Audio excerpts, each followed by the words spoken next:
అందరికీ ప్రభు పక్షాన వందనాలు తెలియజేస్తున్నాను. దేవుని యొక్క కృపను బట్టి మరలా ఆయన సన్నిధిలో సంతోషించడానికి దేవుడిచ్చిన ఈ శ్రేష్టమైన సమయం. జీవితంలో ఎన్నో ప్రతికూల పరిస్థితులు, అనేకమైన కష్టములు, బాధలు, ఇబ్బందులు, వీటన్నిటిలో కూడా మరి దేవుని సన్నిధికి వచ్చినప్పుడు ఒక ధైర్యము, ఒక ఆదరణ దేవుడు మనకి అనుగ్రహిస్తున్నాడు. దేవుని స్తోత్రం. 2019లో మన యొక్క చర్చ్కి క్రౌన్ ప్రిన్స్ యొక్క కుమారుడు విజిట్ చేస్తున్నాడని మాకు ఇన్ఫర్మేషన్ వచ్చింది. మేము చాలా అలర్ట్ అయ్యాం. ప్రత్యేకంగా డ్యూరింగ్ క్రిస్మస్ సీజన్ వారి కుమారుడు మన యొక్క చర్చ్కి, అదేవిధంగా సెయింట్ క్రిస్టఫర్ చర్చ్కి ఆయన విజిట్ చేయబోతున్నారు. ప్రత్యేకంగా వచ్చి ఇక్కడున్న మరి సంఘమునకు, కాపర్లకు వారి విషెస్ తెలియజేయడానికి వస్తున్నారని చెప్పినప్పుడు వీఆర్ సో ఎగ్జైటెడ్. మేమందరం కూడా చాలా ఆతృత పడ్డాం. మరి ఆయన వచ్చినప్పుడు ఆయన ప్రోటోకాల్ ప్రకారం వారి కుమారుడు కాబట్టి మరి ఆయన గౌరవించాలి కాబట్టి మేమందరం కూడా అక్కడ నించుని మేమందరం కూడా వారికి బొకేస్తో ఆహ్వానించి ఇక్కడ తీసుకుని వచ్చి చక్కగా ఆయన గౌరవించి ఆయనతో మాట్లాడడం జరిగింది. ఆయన మమ్మల్ని అందరినీ కూడా విష్ చేస్తున్నారు. అయితే ఆ ప్రాసెస్ అంతా మేము చూసినప్పుడు ఆ క్రౌన్ ప్రిన్స్ యొక్క కుమారుడు కాబట్టి ఆ క్రౌన్ ప్రిన్స్కి ఏ విధంగా అయితే ప్రివిలేజెస్ ఉంటాయో అవన్నీ కూడా కుమారుడికి దక్కినాయి. అన్ని ప్రోటోకాల్ ప్రకారం అవన్నీ కూడా ఆ కుమారుడికి దక్కింది. అప్పుడు అనుకున్నాం, హీఈస్ సో ప్రివిలేజ్డ్ కదా, ఎంతో ప్రివిలేజ్, ఆధిక్యత కలిగినవాడు. ఎందుకంటే ఆ ప్రిన్స్ యొక్క కుమారుడు కాబట్టి ఆధిక్యతలన్నీ కూడా అతను పొందుకున్నాడు. అతను గౌరవం, ఘనత మరి అవన్నీ కూడా అతను దక్కినవి. ఒక అధికారంతో, ఒక అధికారం టీవీతోటి అవన్నీ కూడా అవన్నీ పొందుకోవడానికి అతడు అర్హుడుగా ఉన్నాడు. ఈరోజు ఇక్కడున్న మనందరం కూడా ఈ యొక్క రాజులకు రాజు, ప్రభువులకు ప్రభు అయిన ఆ యొక్క గొప్ప మహారాజుకి మనందరం కూడా బిడలం. మనం కదా, మనందరం కూడా బిడలం. ఆ బిడలైన మనకి కూడా అనేకమైన అధికారాలు ఉన్నాయి. మనకి అనేకమైన అధికారాలు ఉన్నాయి. కానీ బట్ వీ నెవర్ రియలైజ్, ఎప్పుడు కూడా గుర్తించలేకపోతున్నాం మనం ఆ యొక్క ప్రివిలేజెస్ని, లేకపోతే అధికారాన్ని మనం ఎప్పుడు కూడా గుర్తించలేకపోతున్నాం. దేవుని వాక్యం ఒక చక్కని మాట, ఒక అద్భుతమైన మాట చూసినప్పుడు 1 యోహాను పత్రిక 4వ అధ్యాయం 4వ వచనం చూసినట్లయితే, చిన్న పిల్లలారా మీరు దేవుని సంబంధులు, మీలో ఉన్నవాడు లోకములో ఉన్నవాని కంటే గొప్పవాడు కనుక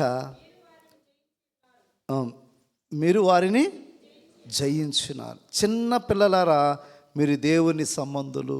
ఈ మాటలు ఎవరికి వర్తిస్తున్నాయి? మనకే. ఈ మాటలు ఎవరికి వర్తిస్తున్నాయి? మనకే.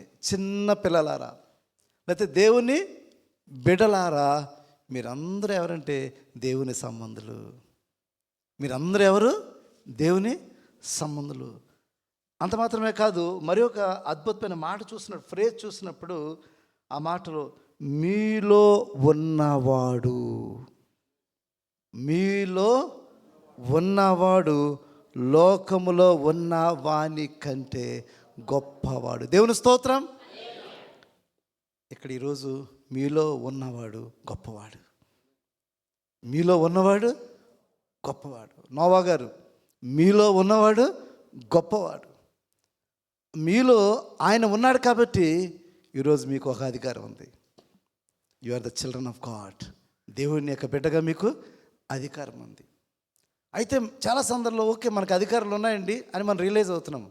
But you should live a life accordingly. నీ జీవితము అట్టి అధికారముతో జీవించాలి కదా. దేవుడు నీకు అధికారం ఇచ్చాడు, కానీ చాలా సందర్భాల్లో మీ అధికారం ఫలించట్లేదా? మీ అధికారము మీరు అథారిటేటివ్గా జీవించలేకపోతున్నారు, అధికారంగా జీవించలేకపోతున్నారు. ఒక చక్కని మాదిరి మనం చూసినప్పుడు ప్రభువైన యేసుక్రీస్తు జీవితమే ఒక మాదిరిగా మనకు కనబడుతుంది. ప్రభువైన యేసుక్రీస్తు ఆయన మాట్లాడుతున్నప్పుడు అధికారంతో మాట్లాడుతుండేవాడంట. ప్రభువైన యేసుక్రీస్తు మాట్లాడుతుంటే అధికారంతో మాట్లాడుతుండేవాడు. ఆయన జీవితాన్ని అంతా కూడా చూసినప్పుడు, ఏంటి ఈయన అధికారంతో, నీ ఏ అధికారం నీకున్నది అని వారు ప్రశ్నించిన సందర్భాన్ని కూడా మనం చూసినాము. అధికారము. God is the source. మన తండ్రి, మన దేవుడే మనకు సమస్తానికి ఆధారభూతుడు. ఆయన ద్వారానే మనకు అధికారము ఉన్నది. ఆయన ద్వారానే ఈ ఘనతలు, ఈ ఆధిక్యతలు మనందరికీ ఉన్నాయి. దేవుని వాక్యం చూసినప్పుడు మరి ఎఫెసీ పత్రిక 1వ అధ్యాయము 20-21 వచనాలు చూసినట్లయితే, ఎఫెసీ పత్రిక 1వ అధ్యాయము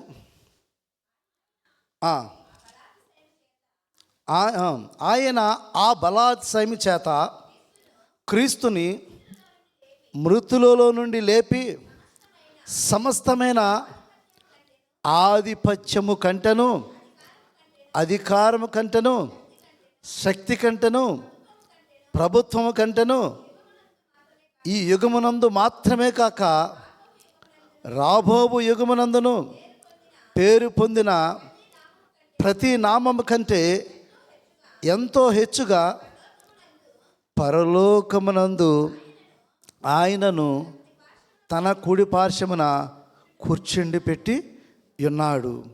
మరియు సమస్తమును ఆయన పాదముల కింద ఉంచి సమస్తము పైన ఆయన సంగమును శిరస్సుగా నియమించెను. దేవుని స్తోత్రం.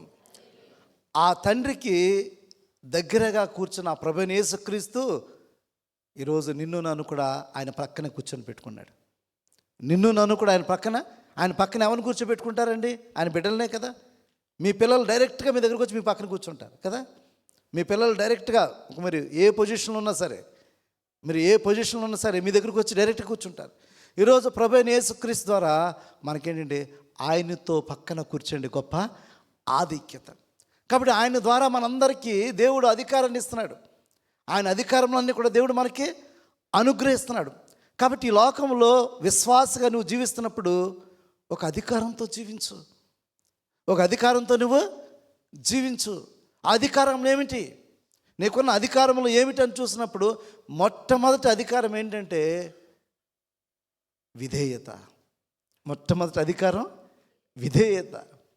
పాస్టర్ గారు, విధేయత అధికారం ఏంటి పాస్టర్ గారు అని మీరు అనుకోవచ్చు. ఎస్, విధేయత అధికారమే. అంటే surrendering our life to God. నువ్వు దేవుని అధికారాన్ని పొందుకోవాలంటే నీ జీవితాన్ని సంపూర్ణంగా ఆయన సమర్పించుకోవాలి. నువ్వు దేవునికి నీ జీవితాన్ని సంపూర్ణంగా సమర్పించుకున్నప్పుడు, దేవునికి నువ్వు విధేయుడిగా ఉన్నప్పుడు మాత్రమే ఆయన అధికారము నీకుంటుంది. లేకపోతే ఆయన అధికారం నీకేమాత్రం కూడా ఉండదు. ఒకనొక సందర్భంలో సమూయేలు సౌలుతో ఈ మాట మాట్లాడుతున్నాడు. సమూయేలు సౌలుతో ఈ మాట మాట్లాడుతున్నాడు.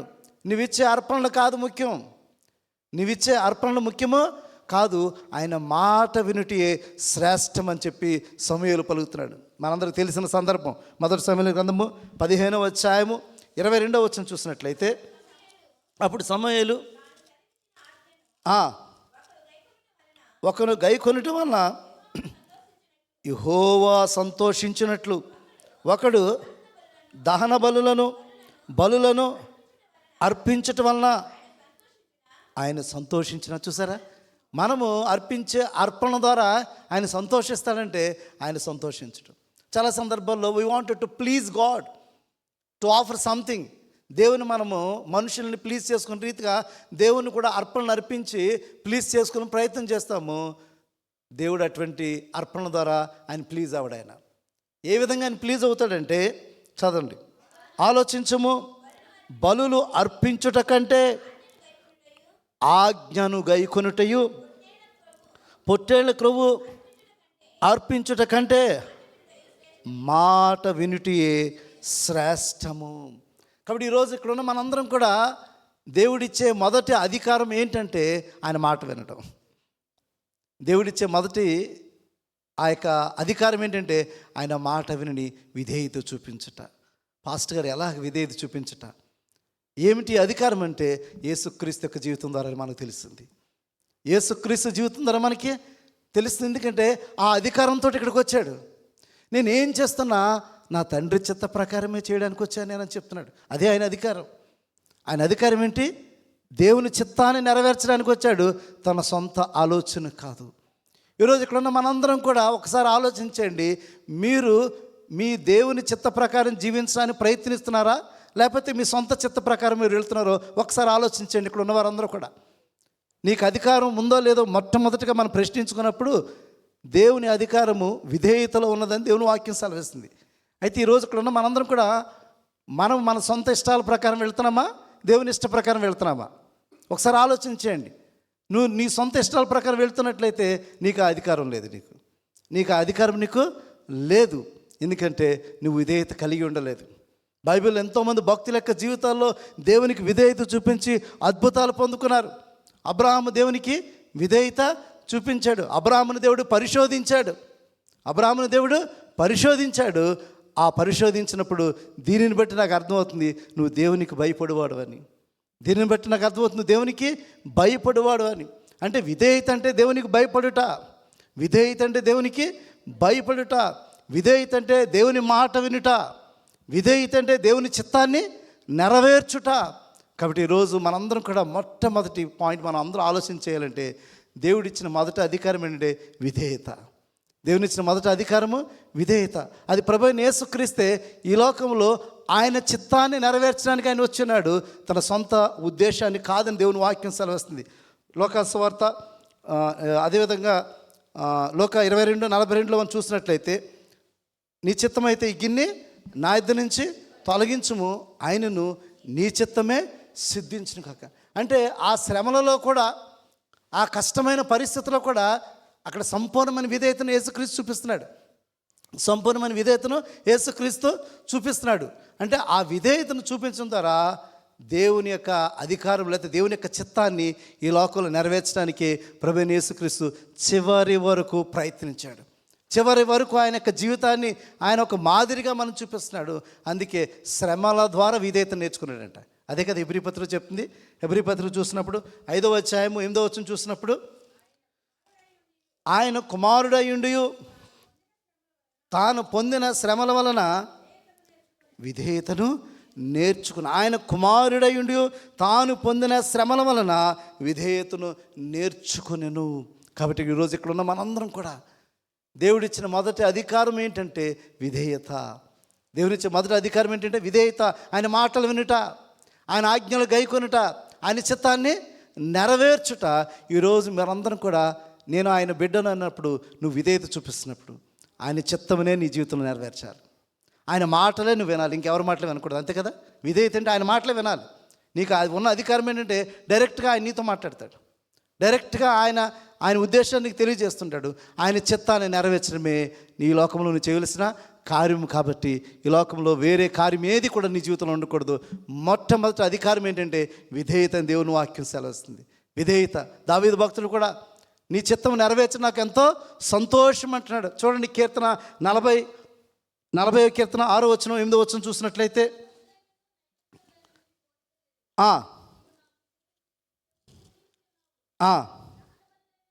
దహన బలునైనను పాప పరిహారార్థ బలునైనను నీవు తెమ్మనలేదు.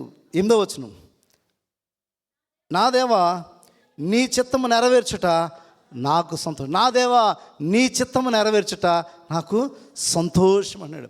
కాబట్టి దేవుడు నేనేమి అడగట్లా. నువ్వు దేవుని బిడ్డగా ఉండే మొదటి అధికారం ఏంటంటే విధేయతను చూపించుట.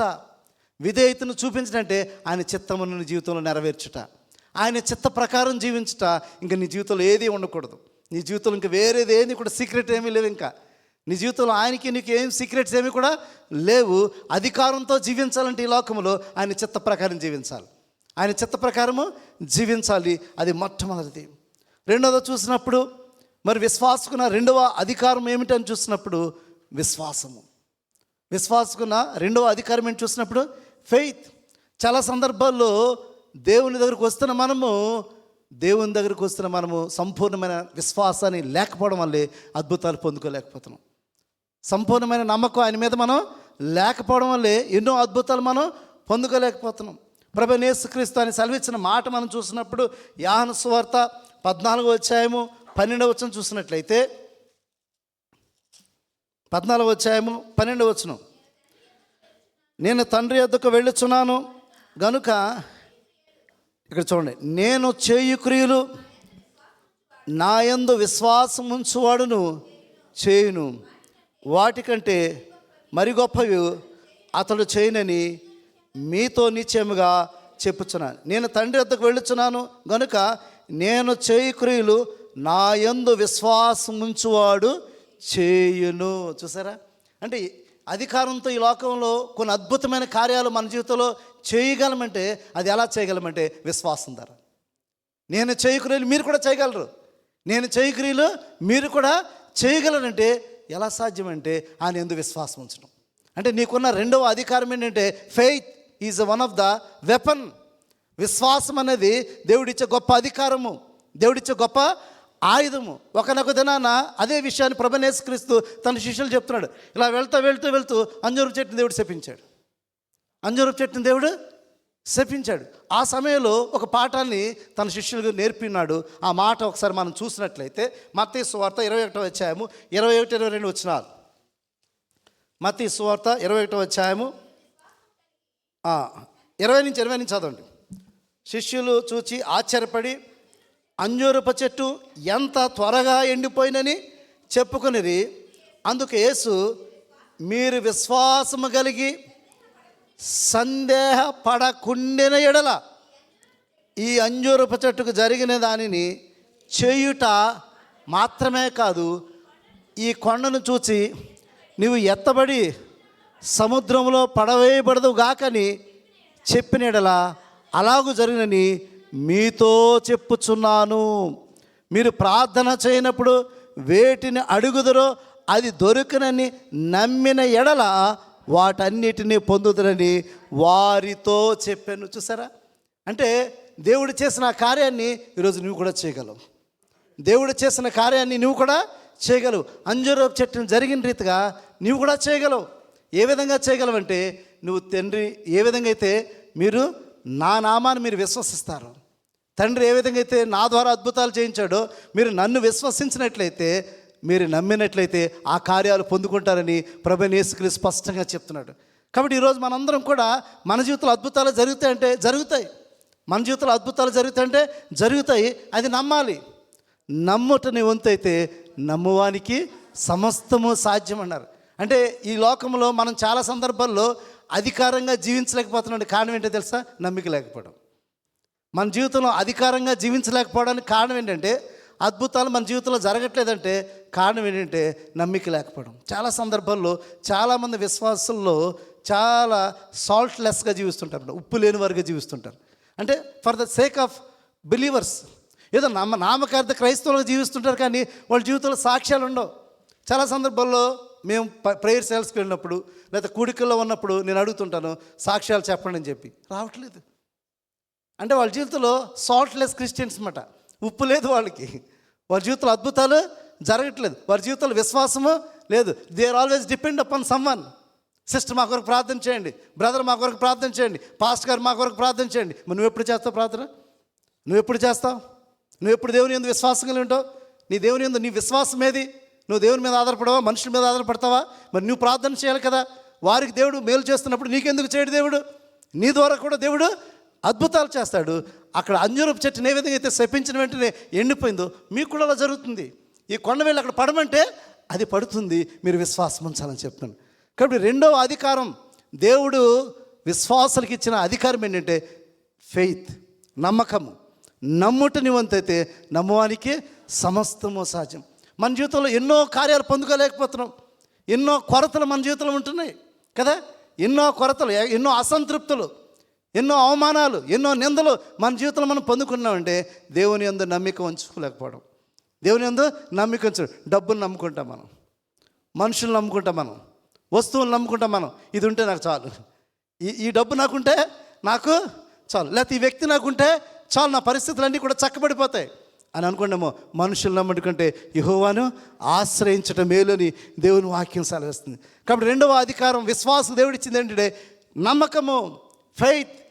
ఎప్పుడైతే దేవుని మీద సంపూర్ణమైన నమ్మకంతో మనం ట్రావెల్ చేస్తామో అద్భుతాలు చేస్తాడు.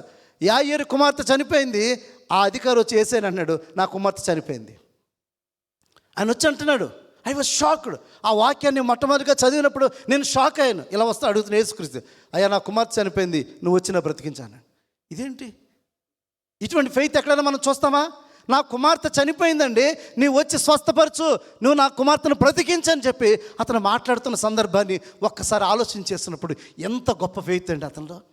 ఎంత గొప్ప విశ్వాసం. నా కుమార్తె చనిపోయింది అని చెప్తున్నాడు వచ్చి, నా కుమార్తె చనిపోయింది, ఆయన నువ్వు వచ్చి బ్రతికించని యేసయ్య దగ్గరికి వస్తున్నాడు. ఈరోజు నీ జీవితంలో అనేకమైన సమస్యలు క్లోజ్ అయిపోయినాయి, అనేకమైన డోర్స్ క్లోజ్ అయిపోయినాయి, అనేకమైన డోర్స్ క్లోజ్ అయిపోయినాయి. కానీ దేవుని దగ్గరికి వస్తే ఆ డోర్ ఓపెన్ చేయబడుతుంది. అబ్రహాము జీవితంలో అది జరుగుతుందో లేదో ఒక అనుమానం వచ్చేసింది. 99 సంవత్సరాలు వచ్చేసింది. ఇంక పిల్లలు పుట్టరేమో అనుకున్న పరిస్థితుల్లో దేవుడు 100వ సంవత్సరంలో అద్భుతాన్ని చేశాడు. అందుకే విశ్వాసుల తండ్రిగా అబ్రహాము ఉన్నాడు కాబట్టి అబ్రహాం జీవితంలో అద్భుతాలు చూడగలిగాడు. ఈరోజు నీ నా జీవితంలో ఎన్నో సమస్యలకు అన్నీ మనకు క్లోజ్ అయిపోయిన డోర్స్, దారులన్నీ కూడా మూసుకుపోయినాయి, పరిస్థితులన్నీ కూడా క్లిష్టమైన పరిస్థితులు ఉన్నాయి. మనం అనుకున్నాము ఇది జరగదేమో, మానవులకు అసాధ్యము, కానీ దేవునికి సమస్తము సాధ్యం అని ఇర్మియాతో చెప్తున్నాడు. దేవునికి సమస్తము సాధ్యమే, దేవునికి అసాధ్యమైంది ఏదైనా ఉన్నదా అంటున్నాడు. ఈరోజు నువ్వు నమ్మినట్లయితే నమ్మువానికి సమస్తము సాధ్యం అని చెప్తున్నాడు. 2వ అధికారం విశ్వాసకి ఇచ్చింది ఏంటంటే విశ్వాసము. 3వ అధికారం విశ్వాసకి ఇవ్వబడింది ఏంటంటే ప్రార్థన. 3వ అధికారం విశ్వాసకి ఇచ్చింది ఏంటంటే ప్రార్థన. అంటే దేవునితో మాట్లాడడం, దేవునితో సంభాషించడం, దేవునితో అన్నీ కూడా పంచుకోవడం. ఏ సమస్య వచ్చినా సరే మొట్టమొదటిగా దేవునితో పంచుకోవడం. ఒక కుటుంబాన్ని నేను చూశాను. ఆ కుటుంబం నాకు బాగా సన్నిహితులు. ఓ రోజు ఆ భర్త చెప్తున్నాడు, నా భార్య ఉదయం వెళ్ళిన తర్వాత ఆ ఉదయం నుంచి సాయంత్రం దాకా తను డ్యూటీకి వెళ్ళి వచ్చిన విషయాలన్నీ కూడా నాతో అన్నీ చెప్పుకుంటుంది, ఏ విషయం కూడా నాకు దాయదని చెప్పి. ఆ వచ్చిన విషయాల్ని నేను మట్టుకు 1 గంట కేటాయించాలి, ఎందుకంటే తను చాలా నెరేట్ చేస్తుంది. ఆ నెరేషన్ అంతా కూడా నేను ఖచ్చితంగా వినాలని చెప్పి నేను చాలా సంతోషించాను. అంటే భార్య కూడా మంచిదే, ఎందుకంటే అన్నీ చెప్తుంది. భర్త కూడా చాలా మంచోడు, ఎందుకంటే భార్య కంటే మంచోడు, ఎందుకంటే భార్య చెప్తున్న ప్రతిదీ వింటున్నాడు. అతను భార్య చెప్పిన ప్రతిదీ వింటున్నాడు. ఈరోజు నీవు నేను కూడా ఒక తండ్రిగా ఒక కుమారుడిగా ఉన్న రిలేషన్ ఒకసారి ఆలోచించండి. నువ్వు ఆ విధంగా ఫెయిత్ఫుల్గా ఉన్నావా? ప్రతి విషయాన్ని ఆయన చెప్తున్నావు. నువ్వు నీ జీవితంలో ఏది దాచకుండా ప్రతిదీ చెప్తున్నావు. రోజు రిపోర్ట్ ఇస్తున్నావు నువ్వు దేవుడికి. తన భార్య అదే రిపోర్ట్ ఇస్తుందంట. ఉదయం డ్యూటీకి వెళ్ళిపోయిన తర్వాత రాత్రి వచ్చిన తర్వాత పోస కూర్చున్నట్టు ఏది మిస్ అవ్వదంట. రాత్రి అయ్యేలోపు మొత్తం కంప్లీట్గా నెరేట్ చేస్తుందంట. ఈరోజు నీవు నేను కూడా అటు రీతిగా ఉండాలి. అంటే దేవునితో ఆ విధంగా సంభాషించాలి, ప్రతిదీ పంచుకోవాలి, ఏది కూడా దాయకూడదు. పాపం వారిలో ప్రవేశించినంతసేపు ఆ రోజు ఆదాము అవ్వలు అటు రీతిగా సంభాషిస్తుండేవారు. దేవుడు వచ్చేసరికి మొత్తం ఆ రోజు రిపోర్ట్ అంతా చెప్పేవారు. మేము ఇద్దరు అక్కడికి వెళ్ళాము, మేము ఆ పండు తిన్నాము, లేకపోతే మేము ఇది చేసాము, మేము అది చేసాము, వాటితో మేము ఆడుకున్నాము, ఆ రిపోర్ట్ అంతా ఇచ్చేవారంట. ఎందుకంటే వారి మధ్యలో పాపము లేదు. పాపం మీలో ఉందనుకోండి, సంభాషణ ఉండదు. చూడండి, మనం ఎప్పుడైతే ఈ లోకంలో జీవిస్తున్నప్పుడు దేవునికి దూరంగా అయిపోతాం తెలుసా? లోకంలో శోధనలు వచ్చినప్పుడు దేవునికి దూరం అయిపోతాం తెలుసా? లోపల శ్రమలు వచ్చినప్పుడు దేవునికి దూరంగా అయిపోతాం తెలుసా? దయచేసి మీరు సాతానికి అధికారం ఇవ్వకండి. సాతాను అధికారము ఇవ్వకండి. సాతాను ఏం చేస్తారంటే టు సపరేట్ ఫ్రమ్ గాడ్, దేవుని దగ్గర నుంచి దూరం చేయడానికి, సంభాషించకుండా, మాట్లాడకుండా దాచే ప్రక్రియ నేర్పిస్తుంటాడు అనమాట. దాచుకో, కనబడకు, రహస్యంగా ఉండు, అన్నీ కూడా దాచుకొని చెప్తుంటాడు. అటు రీతిగా ఈ దినాన్ని నువ్వెవ్వరు కూడా ఉండకూడదు. ప్రతిదీ కూడా సంభాషించాలి, ప్రతిదీ కూడా మాట్లాడాలి, దేవునితో పంచుకోవాలి. మరి ఏలియా మనలాంటి మానవుడే. అతను ప్రార్థన చేస్తే వర్షం ఆగిపోయిందంట. ఎంత అద్భుతం అండి! మనలాంటి మానవుడి స్వభావం కలిగిన ఆ ఏలియా ప్రార్థన చేస్తే సృష్టి క్రమాన్ని ఆపేసింది. మళ్ళీ ప్రార్థన చేస్తే మళ్ళీ వర్షం పడిందంట. ఎంత అద్భుతం అండి ఇది! ఎంత అద్భుతం! ఈరోజు ఎప్పుడైనా మీ జీవితంలో అటువంటి అద్భుతాలు ఎప్పుడైనా పొందుకున్నారా? ఈరోజు మీరు ప్రేయర్ చేస్తే, మీరు ఏదైతే మీరు ప్రార్థన చేస్తారో అది బంధించబడుతుంది. అది పరలోకంలోను భూలోకంలో దేవుని వాక్యం సెలవిస్తుంది. అంటే you have such a power. నీ ప్రార్థనకు అంత శక్తి ఉన్నది. కానీ నీవు నేను కూడా శక్తి లేని ప్రార్థనలు చేస్తున్నాం. నేనేం చేస్తున్నాం? శక్తి లేని ప్రార్థనలు ఏంటంటే సెల్ఫిష్ ప్రేయర్స్. మన ప్రార్థనలో శక్తి లేదు. కానీ ఆ భక్తులను ఏలియా ప్రార్థన చేస్తున్నప్పుడు ఒక అద్భుతమైన శక్తిని దేవుని వాక్యం చూడండి. యాకోబు పత్రిక 5వ అధ్యాయము 17-18 చూసినప్పుడు ఏలియా మన వంటి స్వభావం గల మనుషుడే, అతడు ఆసక్తితో ప్రార్థన చేయగా 3.5 సంవత్సరాల వరకు భూమి మీద వర్షింప లేదు. అతడు మరలా ప్రార్థన చేయగా ఆకాశము వర్షమిచ్చను, భూమి తన. కాబట్టి ఈరోజు నీవు నేను కూడా మన ప్రార్థన ద్వారా ఫలితాలు దక్కట్లేదంటే కారణం ఏంటో తెలుసా? దేవుని మనం అడగట్లేదు, మనం దేవుని మీద ఆధారపడట్లేదు, మనం దేవుని దగ్గర గోజాడి ప్రార్థన చేయట్లేదు. అంటే ప్రార్థన ద్వారా దేవుడు అద్భుతాలు చేస్తాడని మరి దేవుని వాక్యం ద్వారా మనకు స్పష్టంగా సెలవించబడుతుంది. ఆ ఏలియా ప్రార్థన చేయగా వర్షం పడకుండా 3 సంవత్సరాలు ఆగిపోయింది. మరలా ప్రార్థన చేయగా ఆ వర్షాన్ని దేవుడు కురిపించిన గొప్ప అద్భుతాన్ని దేవుడు చేశాడు కదా. ఈరోజు నీ జీవితంలో ఎందుకు జరగట్లేదు?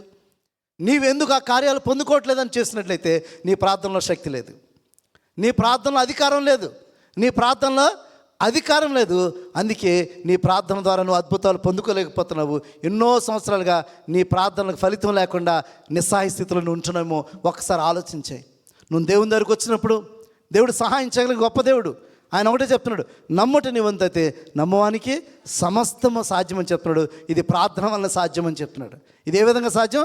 ఇది ప్రార్థన వల్ల సాధ్యం అని చెప్తున్నాడు. కాబట్టి మన ఆయన దగ్గరికి వెళ్ళినప్పుడు ఖచ్చితంగా ఆయన కార్యములు చేస్తాను. దేవుని వాక్యం సెలవుస్తుంది. హెబ్రీ పత్రిక 4-16 చూసినప్పుడు, హెబ్రీ పత్రిక 4-16 చూసినప్పుడు, కనుక మనం కనికరింపబడి సమయోచితమైన సహాయం కొరకు కృప పొందినట్లు ధైర్యముతో కృపాసనం వద్దకు చేరుదము. కాబట్టి మన అన్ని విషయాలు కూడా, ఏ విషయమైనా సరే ప్రతీది కూడా దేవుని కృపాసమి దగ్గర మనం వెళ్ళినప్పుడు ఖచ్చితంగా మన ప్రతి ప్రార్థనకు ఆయన జవాబిచ్చే గొప్ప దేవుడు. కాబట్టి ఈరోజు ఇక్కడ ఉన్న మనందరం కూడా ప్రార్థన ద్వారా సాధించలేనిది ఏదీ లేదు, ప్రార్థన ద్వారా సాధించలేనిది ఏది కూడా లేదు. కాబట్టి ప్రార్థన ద్వారా మన అద్భుతాలు చేయగలము, ప్రార్థన ద్వారా దేవుని యొక్క కార్యాలు మన జీవితంలో మనం పొందుకోగలము. కాబట్టి 3వ అధికారం దేవుడు మనకి ఇచ్చింది ఏంటంటే ప్రేయర్. 3వ అధికారం దేవుడు మనకి ఇచ్చింది ప్రార్థన. ఆ ప్రార్థన ద్వారా ఎన్నో అద్భుతాలు మనం చూడవచ్చు. ఆ ప్రార్థన ద్వారా మన జీవితాలు కట్టుకోవచ్చు. ఆ ప్రార్థన ద్వారా మన సమస్యలన్నీ కూడా మనము అధిగమించవచ్చు. ఆ ప్రార్థన ద్వారా ఈ లోకంలో దేవుని కొరకు మనం సాక్షులుగా జీవించవచ్చు. కాబట్టి 3వ అధికారము విశ్వాసకు దేవుడు ఇచ్చిందంటే ప్రార్థన. 4వ అధికారం దేవుడు విశ్వాసకి ఇచ్చింది ఏంటంటే వాక్యము. 4వ అధికారం విశ్వాసకి ఇచ్చింది ఏంటంటే వాక్యము. అంటే వాక్యం ద్వారా ఈ లోకంలో మనం బ్రతుకుతున్నామండి. వాక్యం ద్వారా ఈ లోకంలో మనం జీవిస్తున్నాం. ఈ వాక్యమే మనకి జ్ఞానం ఇస్తుంది. ఈ వాక్యం ద్వారా ఈ లోకంలో ఏ విధంగా నడవాలి, ఏ విధంగా నడవకూడదు, ఈ లోకంలో ఏ విధంగా జీవించాలి, ఏ విధంగా జీవించకూడదో ఈ వాక్యమే మనకి నేర్పిస్తుందండి. చాలా సందర్భాల్లో we are least bother about word of God. దేవుని వాక్యాన్ని చాలా తక్కువగా మనం చూసుకున్నాం. దేవుని వాక్యాన్ని మనం తక్కువగా చూస్తున్నాం. దేవుని వాక్యాన్ని వినము, దేవుని వాక్యాన్ని చదవము, దేవుని వాక్యాన్ని మనం చదవము, దేవుని వాక్యాన్ని అధ్యయనం చేయము, దేవుని వాక్యాన్ని హృదయంలో పెట్టుకోమనం. దానివల్ల ఈరోజు మన జీవితంలో చాలామంది అజ్ఞానం జీవిస్తున్నాం. మనం పాపంలో పడిపోవడం కారణం ఏంటి తెలుసా? మనలోని అజ్ఞానం.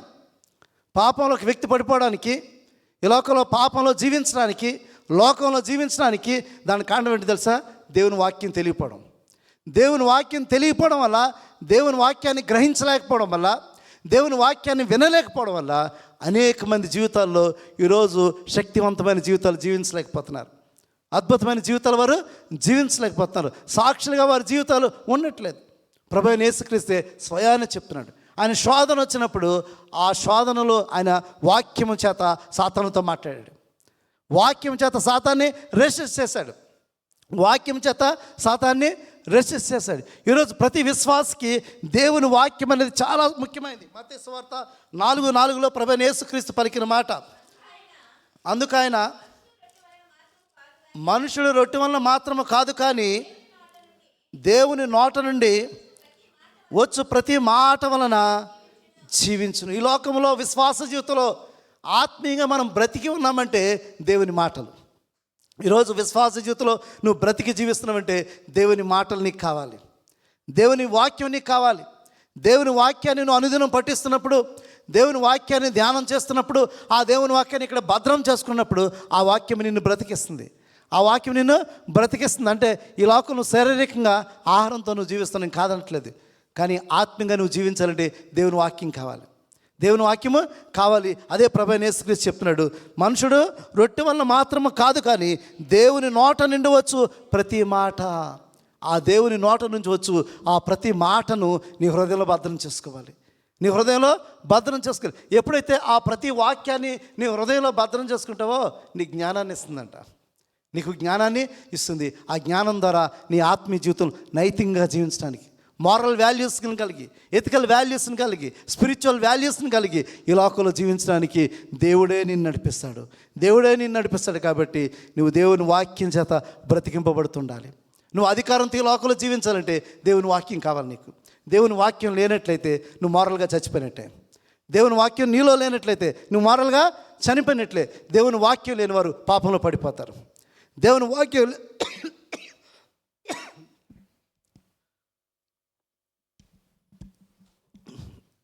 దేవుని వాక్యం తెలియని వారు, దేవుని వాక్యం హృదయంలో లేనివారు ఖచ్చితంగా ఈ లోకంలో పాపంలో పడిపోయి, శోధనలో పడిపోయే అవకాశం ఖచ్చితంగా ఉంటుంది. కాబట్టి 4వ అధికారం ఏంటంటే దేవుని వాక్యం మనకి దేవుడు అధికారించాడు. కాబట్టి దేవుని వాక్యం ద్వారా అధికారంగా ఈ లోకంలో మనం జీవించాలి, సాతాను మనం ఎదిరించేవారుగా ఉండాలి.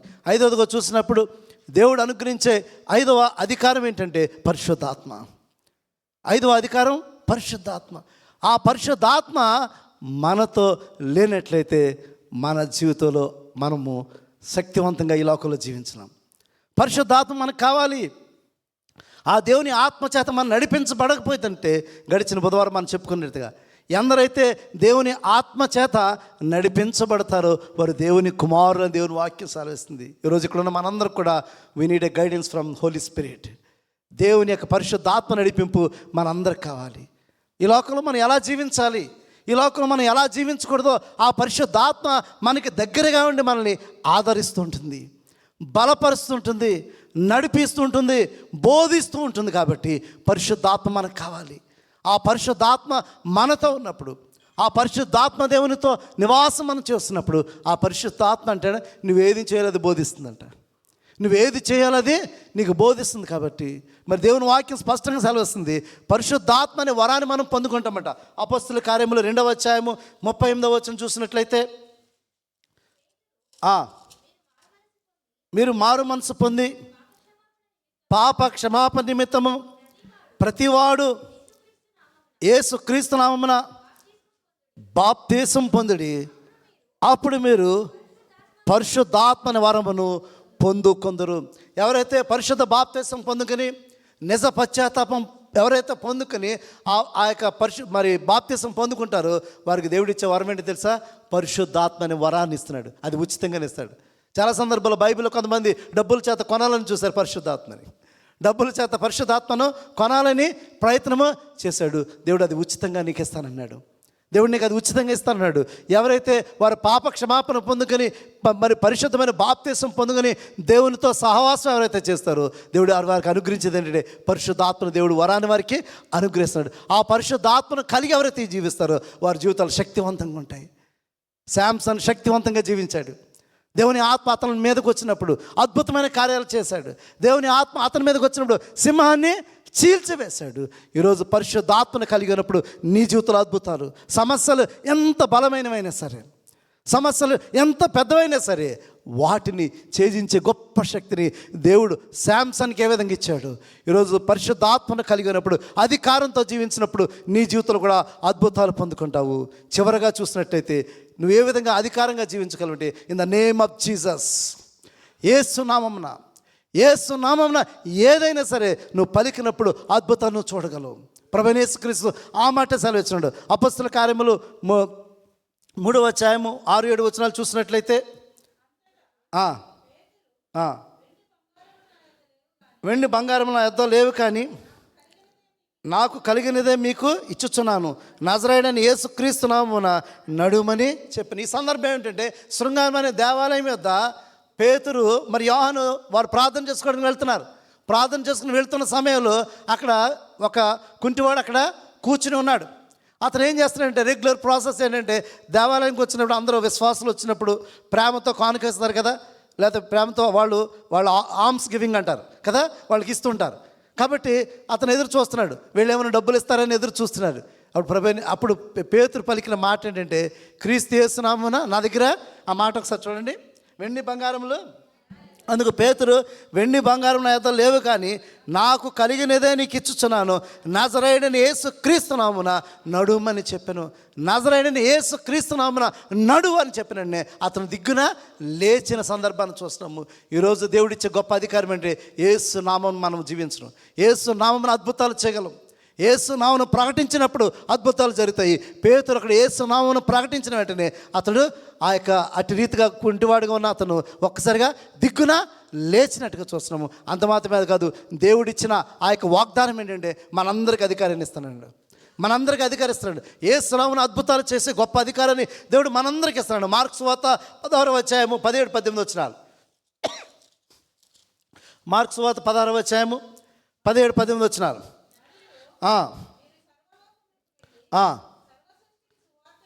ప్రకటించి నమ్మి బాప్తిసం పొందినవాడు రక్షింప, నమ్మని వానికి శిక్ష విధించబడును. నమ్మిన వారి వలన ఈ సూచక్రియలు, నమ్మిన వాని వలన ఈ సూచక్రియలు కనబడును. ఏమనగా నా నామమున దయ్యములను వెళ్ళగొట్టుదురు, కొత్త భాషలు మాట్లాడుదురు, పాములను ఎత్తుపట్టుకుందరు, మరణకరమైనది ఏది తాగినను అది వారికి హాని చేయదు, రోగుల మీద చేతులుంచినప్పుడు వారు స్వస్థత నొందుదురని వారితో చెప్పెను. దేవుని స్తోత్రం. యేసు నామమున మీరు ఈ అద్భుతాలు మీరు ద్వారా చేయగలరు. దేవుడు యేసు నామము ద్వారా, యేసు నామమున ప్రకటించినప్పుడు మీరు నమ్మి బాప్తిసం పొంది రక్షణ పొంది దేవుని యొక్క పరిశుద్ధాత్మ శక్తిని ఎవరైతే పొందుకుంటారో వారు యేసు నామమున ఏది ప్రకటన చేస్తే అది వారు జరుగుతుంది. యేసు నామమున దయ్యములు వెళ్ళగొట్టగలరు, యేసు నామమున దయ్యములను వెళ్ళగొట్టగలరు, యేసు నామమున రోగుల్ని స్వస్థపరచగలరు, యేసు నామమున ఆ పాములు పట్టుకున్నా కూడా అదేమీ చేయలేవు. యేసు నామమున మీరు ఏది త్రాగినా సరే అది మీకు ఏది కూడా హాని జరగదని చెప్తున్నాడు. అంటే యేసు నామములో ఎంత అద్భుతమని చూడండి. యేసు నామములో అంత అద్భుతమో ఉన్నది. కాబట్టి ఈరోజు ఇక్కడ మనందరం కూడా యేసు నామములో అధికారంగా జీవించండి. యేసు నామములో అధికారంగా జీవించండి. విధేయతను కలిగి, విశ్వాసమును కలిగి, ప్రార్థన ద్వారా, వాక్యము ద్వారా, పరిశుద్ధాత్మ ద్వారా ఈరోజు ఇక్కడ ఉన్న మనందరం కూడా అధికారంగా జీవిస్తున్నప్పుడు ఈరోజు మన జీవితంలో అద్భుతాలు దేవుడు చూస్తాడు.